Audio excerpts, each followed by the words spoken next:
every minute that this war continues. The biggest American defense-related manufacturers are seeing their stock prices shoot up, and how?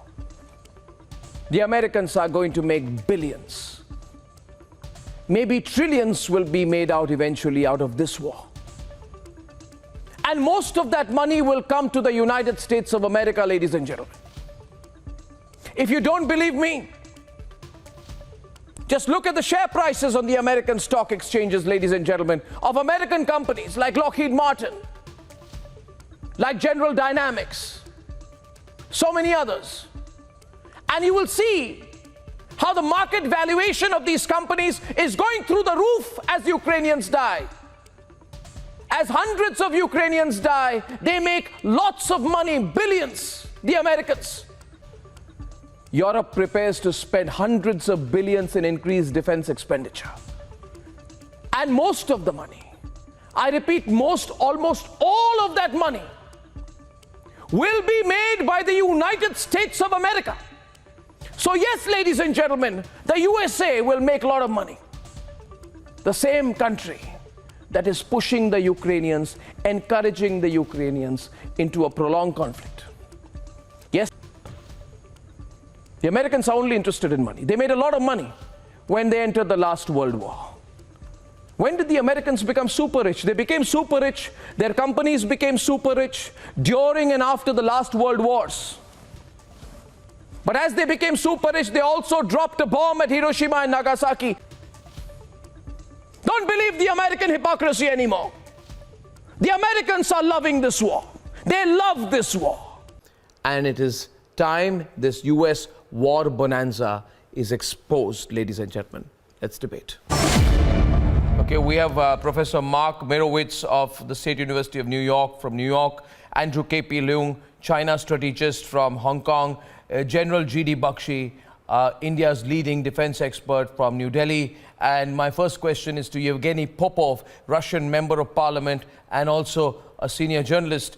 Mr. Popov, today the biggest names in defense in America, Raytheon Technologies, Lockheed Martin, Boeing, Northrop Grumman, General Dynamics, L3 Technologies were reported to be meeting Pentagon officials to discuss their role in a protracted war in Ukraine. It seems, and welcome also to Valentin Yakushik from Kiev and Professor Andrew McLeod from King's College London. It seems, Yevgeny Popov, that the America is really excited about the prospect of a long war, a protracted war, a never-ending war. They seem to be preparing for a very long war. Is Russia prepared for that? Answering your question, no, it's not going to be a long war. And it's just a dream for America. It's just a dream for United Kingdom, because they can earn huge money on weapons, on contracts, on a lie about Ukraine and everything else. Yeah, I just lost your video there, Mr. Popov. If you can just switch on your video once again. We go switch on your video once again. We lost your video line. I can hear you, but we lost your video there. Can I have you back, please, Mr. Popov? Can you hear me? Okay, we lost the line. We'll bring him back. Okay, so Valentin Yakushik, Mark, exactly what I predicted, you know, such excitement in the American war industry. Let's make it a long war. Let's make it last. Let's sit with Pentagon. Let's extend this, Professor Mark? This is exactly why the profits and share prices of these companies have been going through the roof. So what I had said earlier, that the real intention in America is to feed its war economy for years. They are slurping as Ukrainians die. This is their most exciting moment as tens of thousands of Ukrainians continue to be killed. How ironical, Professor Mark, and how cruel for the American arms industry to be indulging in this kind of profit-making, while Ukrainians die, without committing a single American soldier. Yes, Professor Mark. Well, I think that is not the right focus. I mean, the gentleman spoke about the dream for America, but actually it's a nightmare that was created by Russia. You know, this would all stop in 1 minute if Russia stopped attacking with aggression against Ukraine. Defense industry, in my opinion, Arnab, is really besides the point. So I don't think they're excited about it. I think the defense industry of the United States makes itself available to provide weapons to defensive purposes, javelins and stingers, to protect the Ukrainian people, and particularly the innocent civilians, from the extraordinary aggression, and I'm quoting my president, President Biden, and my UN ambassador and my Secretary of State, who have spoken about this. So if Russia wants to stop, they should stop, and then there won't be any need for any weapons. No, that's all right. But again, focused question, Mark. And Mr. Popov is a Russian MP. He will respond to you, not me. I would love to engage with you. I would love to engage, but I say this to you. Just a simple and elementary question which can have a very, binary kind of reply. Tell me, Professor Mark, is it true or not that in America, as these billions, maybe trillions are spent, and companies like Raytheon, Lockheed Martin, Boeing, Northrop, General Dynamics all make a lot of money, is it true or not that many jobs will be created in America? Is it true or not? Is it true or not that it will be excellent for your economy? Is it true or not there will be huge profits for American companies, right? And is it true or not? Is it true or not? Therefore, allow me to complete that the war is a bonanza for America. It's a bonanza of unparalleled proportions. It's a fantastic thing. It's the best thing that can happen for the American economy, the American people, for the American government, and for the defense companies. It's magical. It's magical. The turnover of these companies will go through the roof. Am I right or wrong? Don't go into am I right? Am I right? How about this? You're right and wrong. Okay. You're right that the defense industry is an industry in our country, which is a capitalist industry, and there are defense industries around the world. These are big companies. And is it also true, Professor Mark, that after the exit from Afghanistan, the defense industry had no source of sustenance till Ukraine happened? You needed Ukraine. You needed Ukraine.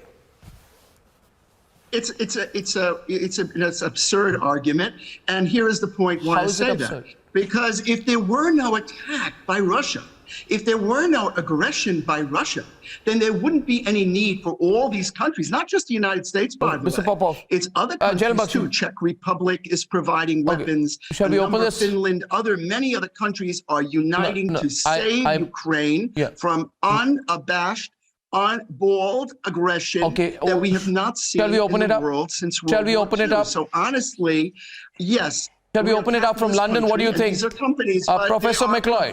I think defensive. I think if Mark, would you let me speak, please? Mark, can you let me speak, please? Go ahead. Yes, sir. Well, hang on. You don't know me. I don't know you, but I've been asked to speak. So, Mark, please respect the other guests. I think that you're setting up the discussion here in the wrong way. It's not a binary argument. There's a whole lot of complex things that are coming in here together. So I'll make 4 very quick points. Quick point 1, it will be a long war, because if Russia succeeds in its territorial desires, then you're going to have multi-generation, multi-decade insurgency coming out of the Ukrainian people. That's clear. Point 2, over the last century, Switzerland and the United States are the 2 countries that have economically grown the most because of conflict and war, one through banking and one through production. Third point, President Eisenhower is the first person to talk about the military-industrial complex when he left the presidency. And fourthly, this is where Mark is right, none of this would have happened if Russia didn't invade Ukraine. So yes, some industries are going to profit. No, it's not right to set it up as binary. Yes, it's going to be a long war. And yes, the US military will win. Yes, Professor McLeod, I'm getting a response from General Bakshi here.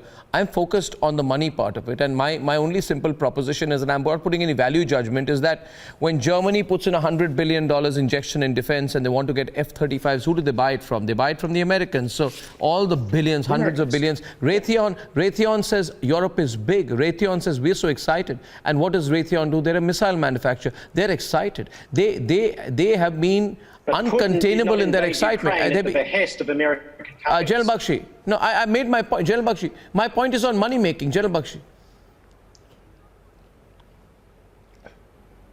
You know, Arnab, it is to my mind highly immoral that a nation, you know, induces the Ukrainians to fight the Americans and the NATO, and then they leave them high and dry with promises that we'll keep selling you weapons.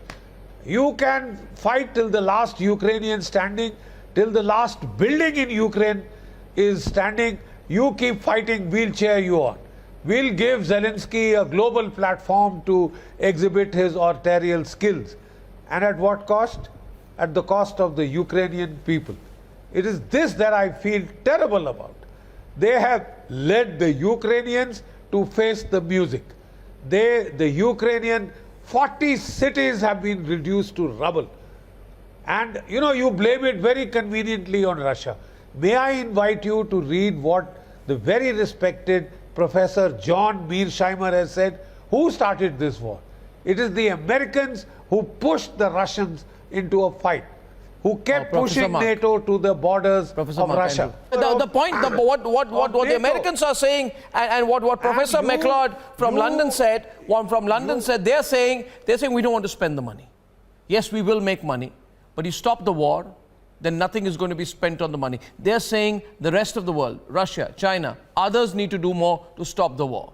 Instead of talking about how much money America is going to make out of the war, Americans made the most money out of the Second World War. We forget.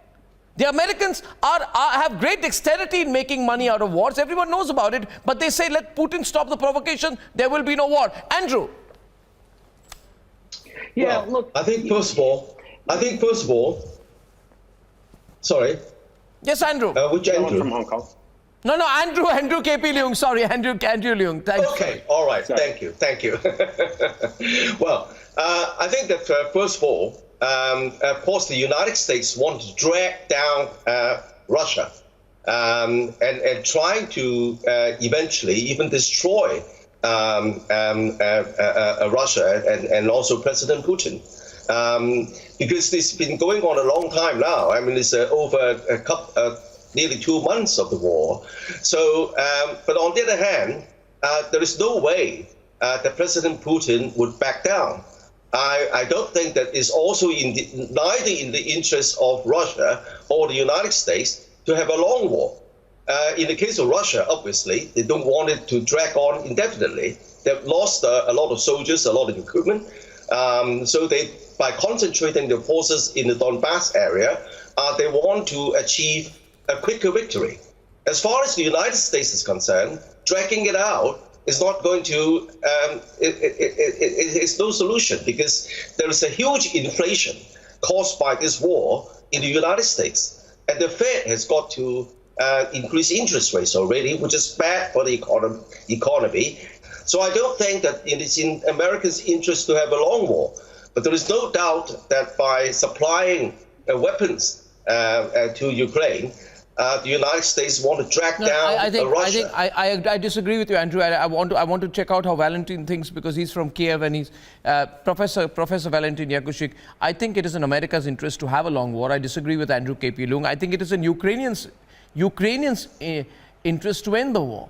It is the only people who will suffer the most, like the Iraqis did, are the Ukrainians. Like the Afghans did, are the Ukrainians. I'll give you one example, Professor Valentin.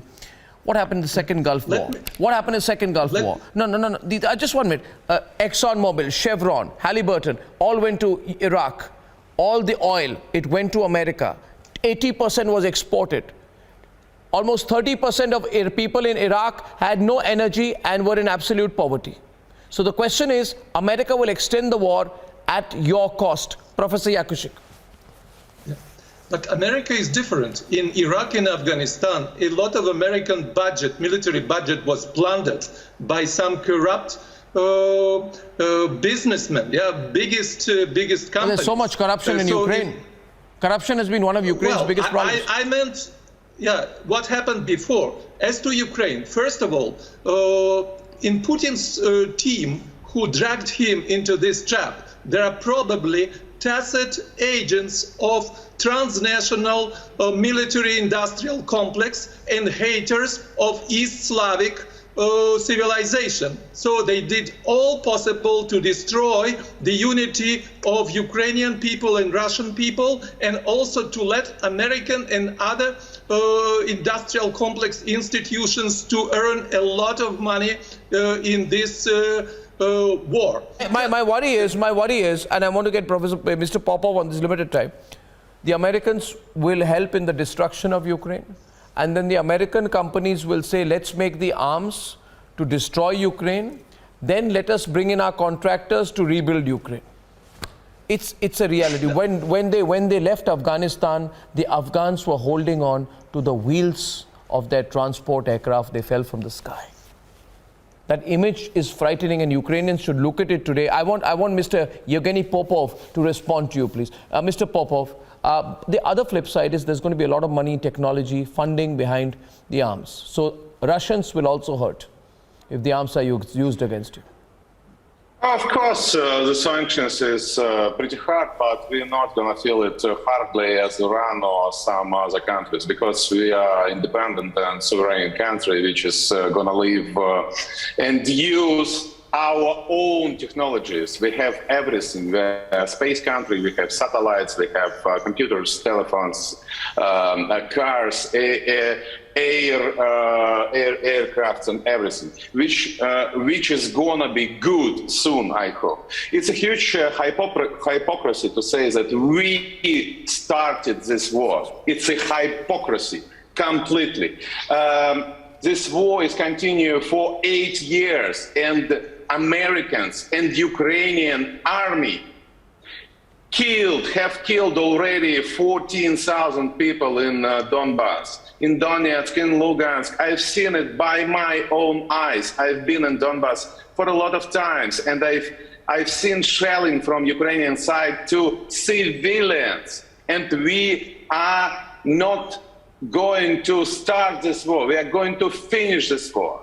And of course, we are fighting with American world order, because we're not going to live under the American umbrella. We don't need it. We have our own umbrella. We have our own mind, and our people are independent, as in your people in India. You can make your own decision. It's your right. It's our own right in Russia to do what we think it's right.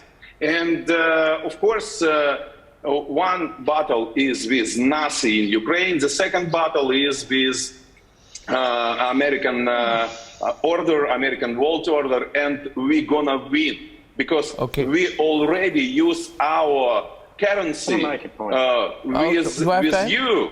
With China, with some other countries. We can trade by rupee, by ruble. I know a lot of you disagree. 1 minute, I can 20 seconds to disagree. 10 seconds each. 10 seconds each to Professor McLeod first, and then to Mark. Yes, please. Professor McLeod first. Whatever drugs Mr. Popov was on, I think the whole world wants them. Russia is nothing more than the puppet of the Chinese. The Chinese is the response of the West and the Americans. The Russians don't even realize they're a puppet. Russians should not have invaded 10 seconds Ukraine, to Mark. but they have. Audio. Mark, open up your audio line. This is one of truly the craziest discussions I've ever heard in my whole life. It's a reversal of reality. Russia attacked. And you know, Arnab, you compared the Second World War. Are you kidding me?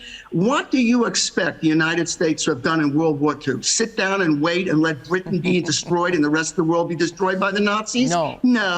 And we are not. No. I only want to tell you a little bit about American history, because it happens to be one of my areas of interest. Mark, I don't live in an alternative universe. I have a great amount of interest in American history. I would even give you the dates when your American president called the presidents of all the American car companies, including Ford, all the car companies, and said, you're going to make a lot of money, let's get into this war. Next time we meet, I'll tell you the details of that meeting and what impact it had on Detroit and the American auto industry. Thank you very much, ladies and gentlemen, for joining me tonight.